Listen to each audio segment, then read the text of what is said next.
হিংসুটে বোন।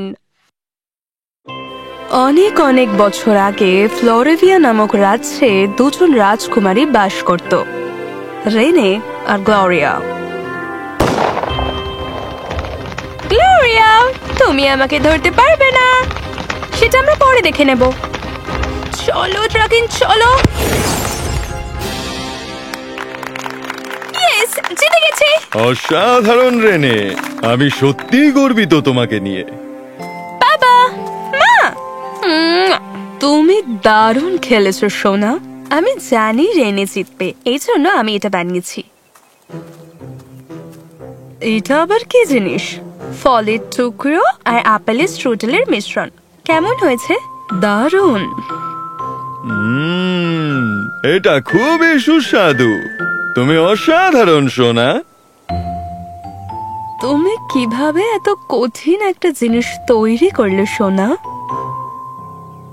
ও, আমি রেনেকে সবসময় কঠিন কাজ করতে দেখি, তাই রেনে যেমন বলে, কঠিন জিনিস তখনই কঠিন যতক্ষণ না সেটা আমরা চেষ্টা না করে দেখি। তুমি দেখো রেনে, আমি তোমাকে পোলোতেও হারিয়ে দেব, একটু অপেক্ষা করো। এইটাই তো চাই। রেনে, তোমার সামনে খুবই কঠিন প্রতিযোগিতা আছে। সেটা আমরা দেখে নেব।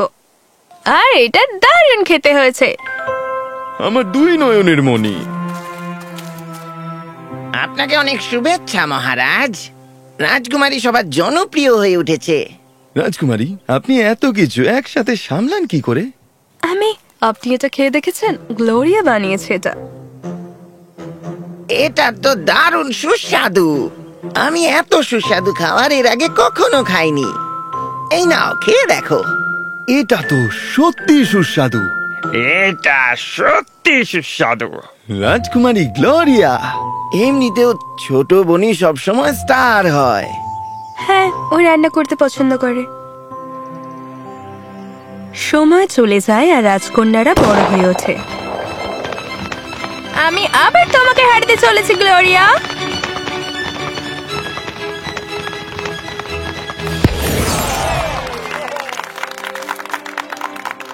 অসাধারণ গ্লোরিয়া, খুবই সুন্দর ছিল ওটা। রেনে যেটা করে আমি সেটাই করি, মনোযোগ আর মনোনিবেশ করি। রেনে সোনা, আজ তোমার মনোযোগ কোথায় ছিল? আমি তুমি নিজের কাজটা বাদ দিয়ে গ্লোরিয়ার দিকে বেশি নজর রেখেছিলে, কিন্তু ওটা হাড্ডাহাড্ডি ছিল। এবার চলো মেয়েরা, আমাদের আজ রাতে একটা উৎসব আছে। আমি চাই আমার সোনারা ওখানে নিজেদের রূপেই উজ্জ্বল হয়ে থাকুক। রাজকুমারী, গ্লোরিয়া কেন আমাকে কপি করে আর আমার থেকে ভালো করে? কিভাবে? এত উদাস হবেন না, আমি আপনাকে এই অবস্থায় দেখতে পারি না। এই পোশাকটা কেমন? আর যাই হোক, রাজকুমার মাদক আসছে। আমি জানি, এমনকি আমি নিজেই সব সাজসজ্জার দেখাশোনা করব।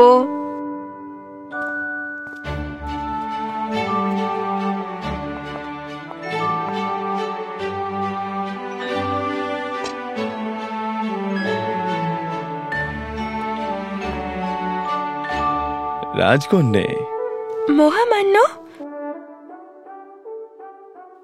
আপনার এই পোশাকটা সত্যি খুব সুন্দর দেখতে। আমি নিজে সব দেখাশোনা করেছি। কি সুন্দর ফুল! এগুলো আপনি লাগিয়েছেন? না, আমার একটু ফুল চাষ করার শখ আছে, দেখতেই পাচ্ছেন। এরা 5 বছর অন্তর ফোটে 3 দিনের জন্যে। আজ তাদের শেষ দিন, কাল সকালে আবার চলে যাবে, তাই আমি ভাবলাম কেন তাদের এখানে আনা হবে না। কি অদ্ভুত শখ আপনার! আমি নিজেও গাছপালা খুব পছন্দ করি। অনুমতি দেবেন? অবশ্যই।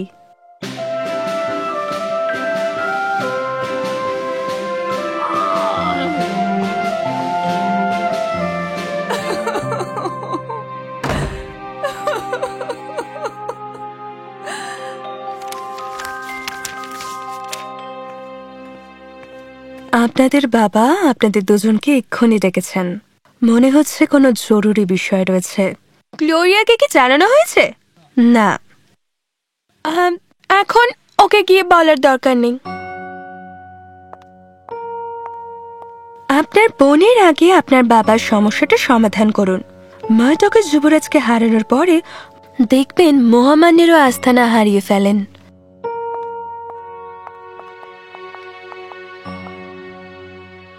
বাবা, কি হয়েছে? গ্লোরিয়া কোথায়? আমি তো এখানে আছি। আমি এখানে বাবা। আমি দেখলাম রেনে আসছে, তোমাকেও চিন্তিত লাগছে, তাই আমি দেখতে এলাম। কি হচ্ছেটা কি? প্যারাডিলের জঙ্গলে চোর ঢুকে পড়েছে। আমরা জানি না ওরা কোথা থেকে এসছে, আর ওরা খুবই হিংস্র। আমি ভাবছিলাম চলুন গাড়িতে প্রচুর সোনা পাঠিয়ে দিই। আমাদের সেনাবাহিনী ব্যবসায়ী হওয়ার ভান করে, চোরেরা আক্রমণ করলে তখন তাদের ধরে নেব। এই না হলো আমার মেয়ে, আমিও ঠিক এটাই ভাবছিলাম। বাবা, ওই দলটা কতটা বড় কেউ জানে না। কি হবে যদি তাদের সদস্যরা গাছের পেছনে লুকিয়ে থাকে? যদি তারা আমাদের লোকেদের লুট করতে এগিয়ে আসার আগেই তাদের আক্রমণ করে? সেই জন্য আমাদের কাছে একটা বড় সৈন্য দল আছে গ্লোরিয়া। আমরা কেন আমাদের সৈন্যদের হারাবো? আমাদের মতো শক্তিশালী একটি রাজ্যকে লুটপাট করার সাহস দেখাচ্ছে। তাদের অবশ্যই জানতে হবে আমরা কে। কিন্তু তাহলে এর উপায় কি? আমরা কিভাবে লুটের বিষয়টি জানতে পারলাম? ওরা লুট করবে আর লোকেদের ক্ষতি করবে। তাহলে চলুন একটা কাজ করা যাক। শিকারী কুকুরদের খালি গাড়ি শুকিয়ে তাদের জঙ্গলে পাঠিয়ে দিন, তারপর দেখা যাক চোরেদের পাওয়া যায় কিনা। এছাড়াও চুরি হওয়া জিনিসগুলো বিক্রি করলে চোরেরা উপকৃত হবে। আসুন আমরা আমাদের পুলিশের দলগুলিকে বনের উপকণ্ঠে বেসামরিক পোশাকে রাখি। জঙ্গল থেকে কারা বেরোচ্ছে তাদের উপরও নিবিড়ভাবে নজর রাখি। তার জন্য অনেক সময় লাগবে, কিন্তু এটা খুবই ভালো উপায়। যতক্ষণ আমরা খুঁজে পাচ্ছি, আমরা কাউকে ওই জঙ্গল থেকে বেরোতে দেব না। একদম ঠিক ভেবেছো গ্লোরিয়া, তোমাকে নিয়ে গর্ব হয়। এতে কাজ না হলে আমাদের সৈনিক পাঠানো ছাড়া আর উপায় থাকবে না। এক সপ্তাহ এটা করে দেখি।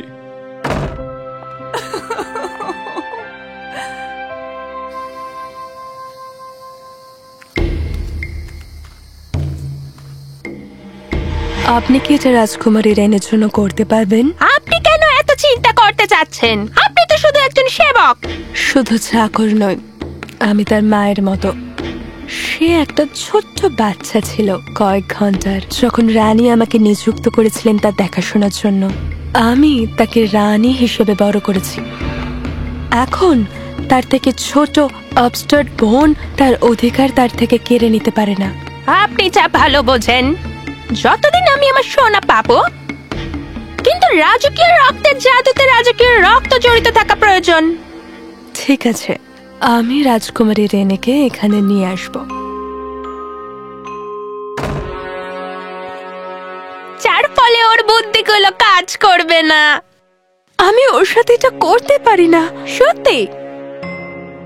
তোমার বুদ্ধিটা কাজে দিয়েছে। আমাদের কুকুরগুলো ওদেরকে খুঁজে পেয়েছে, আর আমাদের কোনো মানুষ মারা যায়নি। তোমার কাছে আমার আর রেনে থেকে ভালো বুদ্ধি ছিল। ধন্যবাদ বাবা। আমি নিশ্চিত যে রেনেও এটা করতে পারতো, কিন্তু ও শুধু এটাকে এইভাবে ভাবেনি বলে। আমার পৃষ্ঠপোষকতা করা বন্ধ করো গ্লোরিয়া। তুমি জিতেছো তাই উপভোগ করো। ওর আবার কি হলো? আমি যথেষ্ট নই। আমি আবার হেরে গেলাম আমার ছোট বোনের কাছে। আমি কোনো কাজ ঠিকভাবে করতে পারি না। আমি একজন পরাজিত। আমি তোমাকে এভাবে দেখতে পারবো না রাজকন্যা। দয়া করে দেখুন, আমি এমন একজনকে চিনি যে আপনাকে সাহায্য করতে পারে। আপনি কি আমার সঙ্গে আসবেন রাজকুমারী? আমি এটা ঠিক করে দেব, বুঝলে? ও আমার বোন হয়, আর তোমার সবচেয়ে বড় প্রতিদ্বন্দ্বী। রাজকুমারী, সে এমন একটি ওষুধ তৈরি করতে পারে যা তোমাকে তোমার বাবার প্রিয় রাজকুমারী করে তুলতে পারে। কিভাবে? এই ওষুধটা রাজকুমারী গ্লোরিয়াকে বোকা বানিয়ে দেবে, যার ফলে ওর বুদ্ধিগুলো কাজ করবে না। আমি ওর সাথে এটা করতে পারি না। এই ঔষধের প্রভাব মাত্র 6 মাস স্থায়ী হবে। সেই সময় শেষে রাজা গ্লোরিয়ার বিশ্বাস হারিয়ে ফেলবে। নাও, এটা সারা জীবনের জন্য টিকবে না। শুধুমাত্র তোমার রানী হওয়ার জন্য যথেষ্ট এটা।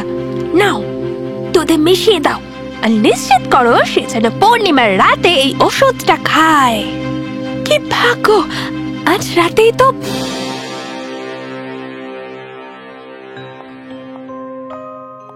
গ্লোরিয়া, তোমাকে ক্লান্ত দেখাচ্ছে।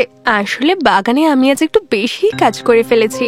আগামী মাসে মার্ডকের সাথে সম্মেলনের জন্য কিছু অসাধারণ ফুল ফোটানোর চেষ্টা করছি। ও, তুমি আর মার্ডকের রাজপুত্র। এইটা দেখো, এটা আমি তোমার জন্য বানিয়েছি, একটা এনার্জি ড্রিঙ্ক। ধন্যবাদ।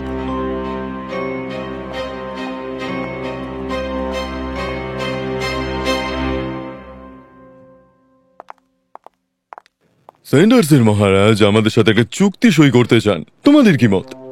বাবা, যুদ্ধের থেকে চুক্তিই ভালো, কিন্তু আমরা তাদের বিশ্বাস করতে পারি না, তাই আমরা যদি চুক্তি স্বাক্ষর করি তবুও আমাদের যুদ্ধের জন্য প্রস্তুত থাকতে হবে। ঠিক বলেছো। গ্লোরিয়া, তোমার কি মত? কোনো চুক্তি নেই, কোনো যুদ্ধ নেই, শুধু ভোজ আর নাচ। কি? ভালো খাবার সব খারাপ জিনিস দূর করে।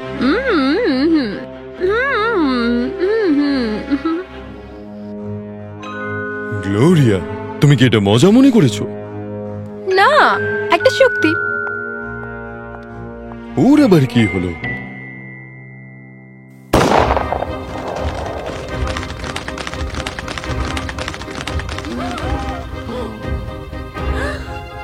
ও এটা কি করছে?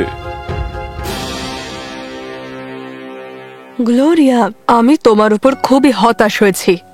অভিনন্দন রেনে, তুমি জিতেছো। তোমার কাছে হেরে যাওয়া তো আরো সম্মানের। আমার দিদি তোমাকে ভালোবাসে।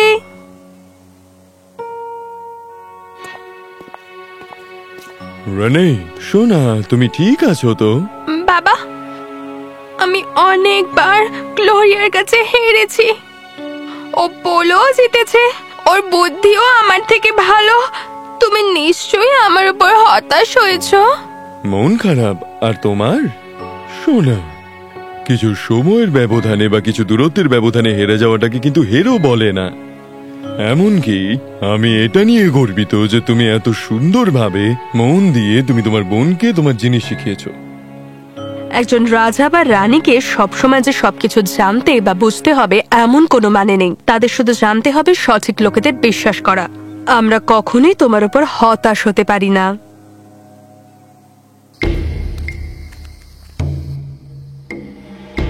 আমি ওষুধটি বাতিল করতে চাই। দেখো কিভাবে। একবার ছোড়া তীর আর ফিরিয়ে আনা যায় না। দয়া করে কোনো তো একটা উপায় বলুন। একটাই উপায় আছে, আমাকে বলুন। এটার জন্য আমাকে যা করতে হয় আমি তাই করব। তোমাকে এই ওষুধের প্রভাব নিজের ওপর নিতে হবে, তারপর তুমি নিজেই বোকা হয়ে যাবে, আর সম্ভবত 6 মাসেরও বেশি সময় ধরে। ঠিক আছে, আমি এটা পান করব। তুমি কি এটা নিয়ে একদম নিশ্চিত? হ্যাঁ, আমাকে ওষুধটা দিন।